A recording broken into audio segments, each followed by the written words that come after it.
Well, will you give my love to Ricky? Of course, always, yeah. You know. Oh, that was what I meant to ask you. Was I voted the most hated man on radio on your show? Do you know, I would not be at all surprised if that happened. I'm sure we bad-mouthed you almost every week, but I can't remember that specifically.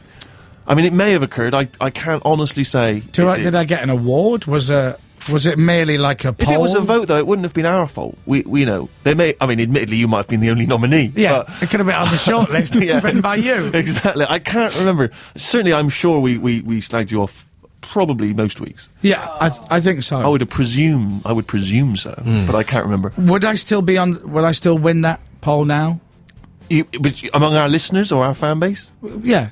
That's difficult to say. I don't know. I wouldn't want to comment on your popularity amongst our demographic. And with yourself, where would you rank? Yeah. Well, I don't listen to your show, so I can't. Right. I can't sort of badmouth it because. Well, you listened to quite a lot of it today. I have. No, I've enjoyed it. It's been a fun chit-chat. Yeah, David Beckham on. We had a quiz. Beckham, you had the quiz. I was cut out of the quiz. Well, which is a great. In many ways, I think we should have let you take part in the quiz. You should sort of include.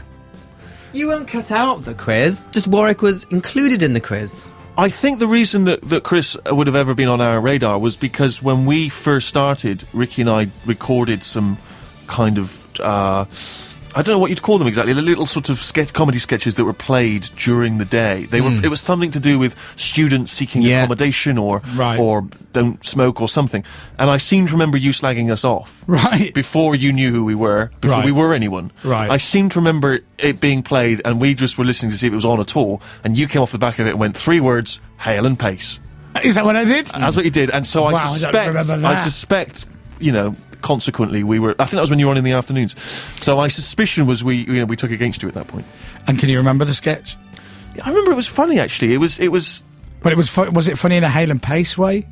Well, what's wrong with that? What? Exactly. But did I say it was bad? Yeah, no, you were very negative to it, yeah. What, 3 words, hail and pace? I think you were probably more sort of neurotic in those days. I think you were probably fearful that anyone else might do comedy on Radio 1. Whereas now I think you'd probably be more chilled out. Oh, God, I'm way more fearful now. Oh, are you? Yeah. Okay. Then I had no fear whatsoever. Oh, I see, right. Okay. Yeah.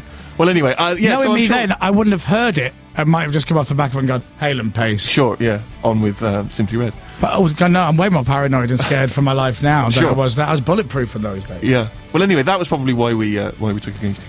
Well, I hope we can. I've got no animosity. No, that was a long time ago. I've won a lot of awards since then. Right. I'm okay.